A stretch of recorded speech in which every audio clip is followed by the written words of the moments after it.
Someone's got to be too hard in Someone's... PT.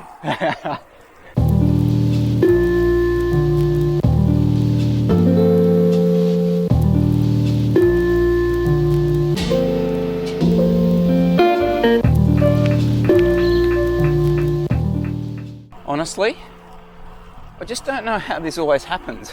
Well, I do know how this always happens. We have 2 kids. I'm late, all right? So I'm off to meet Jesse. Look, what I want to do then is let's check in with Dylan. We haven't done a team check-in for ages. He's down in regional Victoria. Yeah, and he's been trying to keep busy. Let's check in with the man himself and I'll catch up.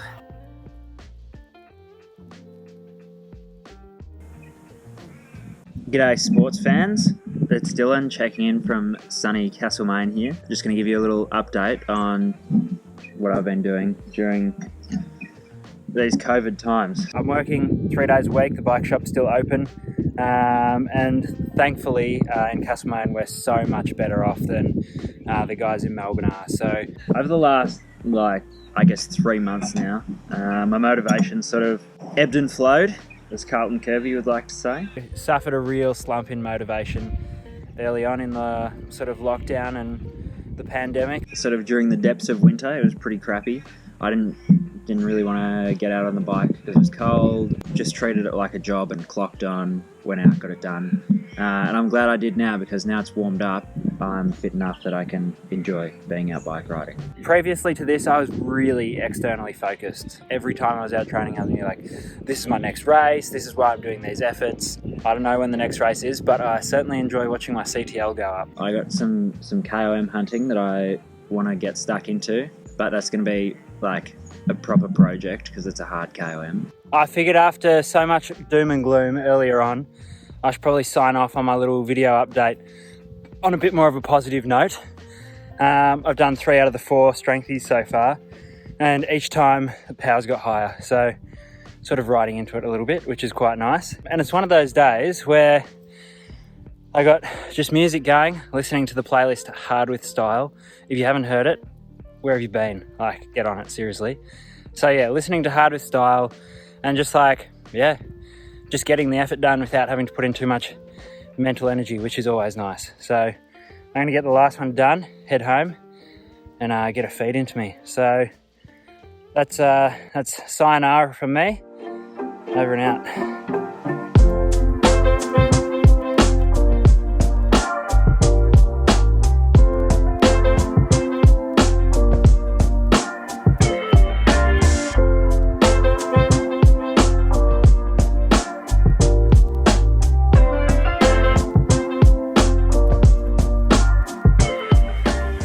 I was just saying, thank you Dylan for that, by the way, but this is a no spoilers ride.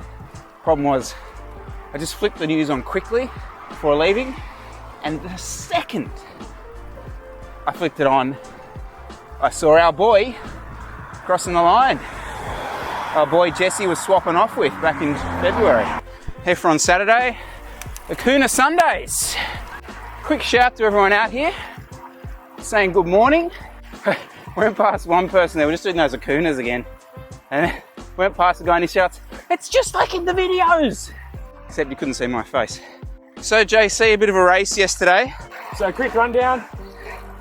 Attack went from the gun with me and 3 others. We were rolling super quick. It was a really strong tailwind straight. We were just rolling. I thought that was it, to be honest. We got a big gap on the first lap. But about 15 minutes in, Marcus somehow managed to bridge across on his own. He joined us, and then but the gap back to the bunch got pretty big, and then with about 20 minutes to go, the attacks kicked off. It's actually probably a good one to watch for the spectators there. It was very tactical. Everyone was actually pretty evenly matched. And then just 2 laps to go, I managed to follow one of Mick Coupert's attacks. Jeez, he's riding well. Yeah. Anyway, go on. Strong, yeah. We got away with 2 laps to go and then sprinted it out for the win, and I got the win in the sprint. So a really good race, I think. Good to have that level of racing at a Saturday clubby, so it's really good. So people commented on the difference between our heart rates last week. Oh yeah, I'm a spring chicken. Yeah. My threshold heart rate's about 185, yeah. Yours is probably 160. Yeah. Oh, and our head units had a different temperature by 2 degrees. Oh. I don't know if you noticed that. that was pointed out to me. Sorenkraut. Let's pull up some footage of Jesse and his mate swapping off. Stage 4, the boys. Quick shout. Official team spec. All right, now guys, I've been keeping you guys hanging for a while on the jerseys. So time to stop teasing. Let's announce the winners and get these up for pre-sale. Let's do it. Who won the competition? Well, we had 111 entries. I thought we'd get 20. There were some really cool uses of geometric patterns. I think one of the really interesting challenges about this was to make this in that builder, which, you know, obviously put you into certain templates. But I kind of found what was sort of interesting is people used the clues I was giving them a little bit in that the chat that I was having about the protein ones in what they thought I would like.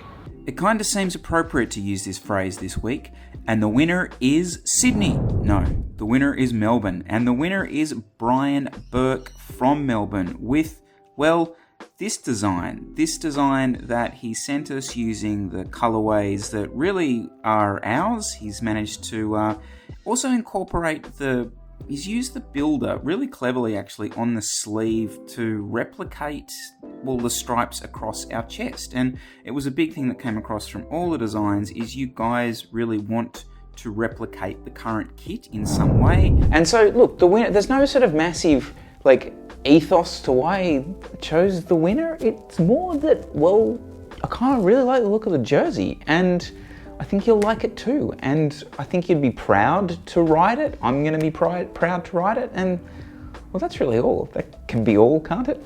So how it works from here, it's a simple pre-sale. We have a page up on the team website.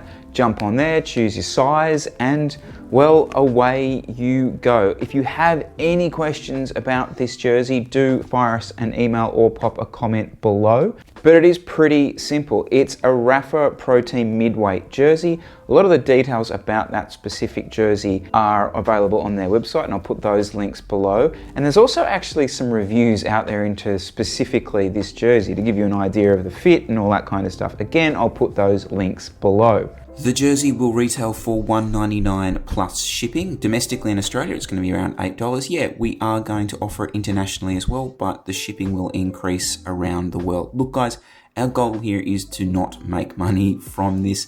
Having worked a little bit in this industry in the past, I know we won't make money from it.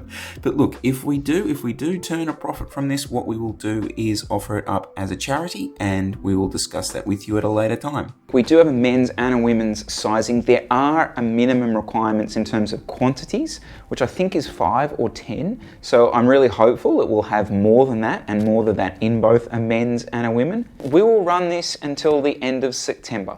Okay, so the timing process really is the end of September, and then from then it's looking like an 8-week delivery date, and that's delivered to your door with a signed Jesse. No, I will say this, one of the challenges with a pre-sale is it's often difficult to imagine, to picture the actual jersey in any mock-up, in any render, and it is difficult to picture that finished product. So obviously, guys, this exact jersey that you see, whilst the design is the design that we will go with, it's not the exact style of jersey. So just bear that in mind. Trust me, guys, this jersey will be mint. So get involved, be part of this. You got to the end of September to make your purchase, and from there you'll be riding this thing by Christmas.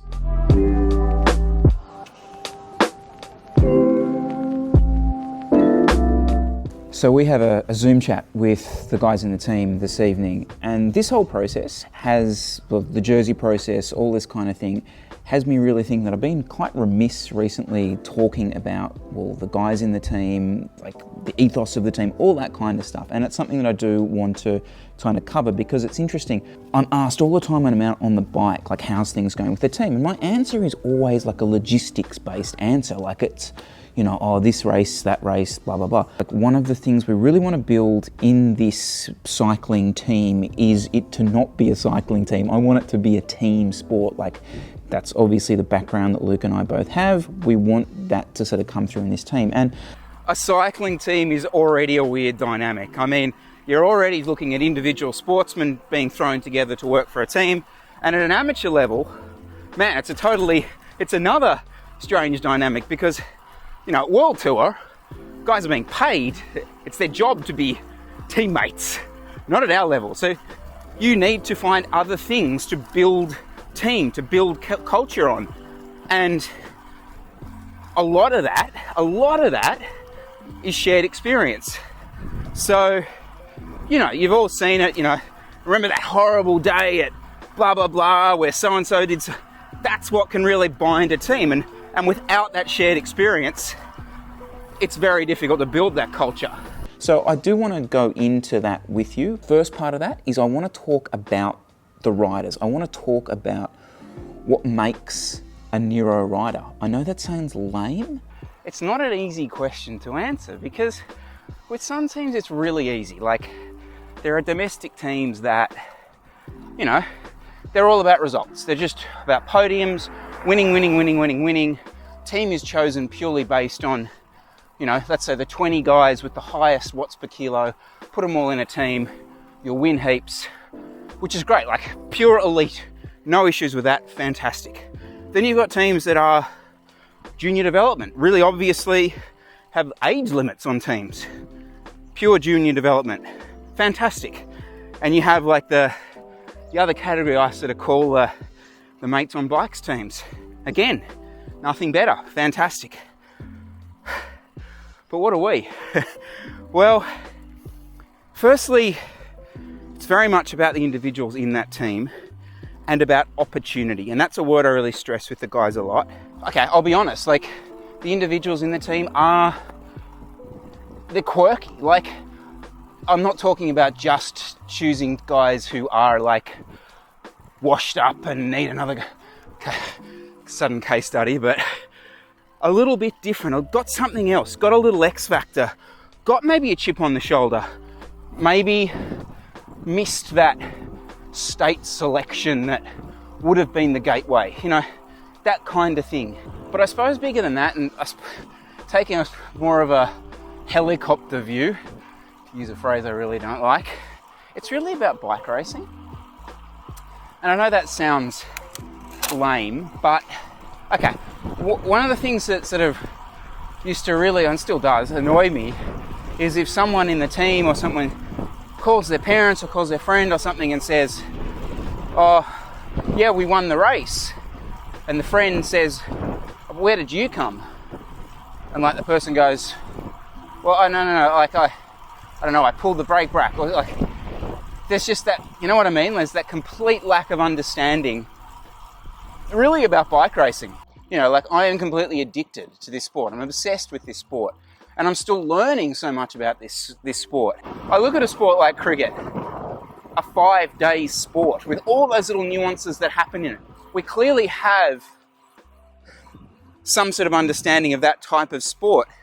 I just wish we could get that through to this sport. And that's, you know, you guys can see that in, okay, the race videos, the vlogs, trying to give people an insight into the individuals, the characters in the team, build a real understanding across all levels. To be really honest about bike racing is hard, and it's hard from the perspective of the individuals involved in it. I've sort of talked to you about that in the past because you're dealing with young guys who don't necessarily want to share all their stuff with you.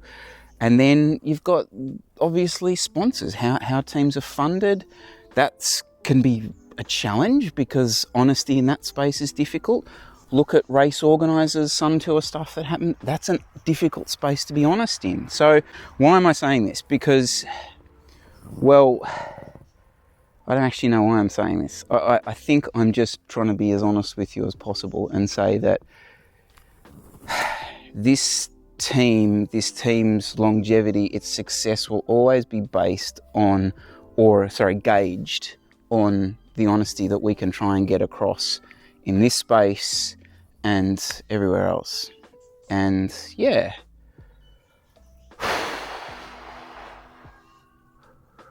think that's what I wanted to say. I think there's some value in talking about that, and If there isn't some value in talking about it, then sorry, I'm going to do it anyway. Anyway, guys, thank you so much for watching, for being part of this competition, and just really being a part of this community. I know that sounds really, really sort of trite, but I genuinely do feel that way at the moment. So guys, appreciate it. Here are all the things to click on currently appearing on the channel around me. Be part of it. See you soon.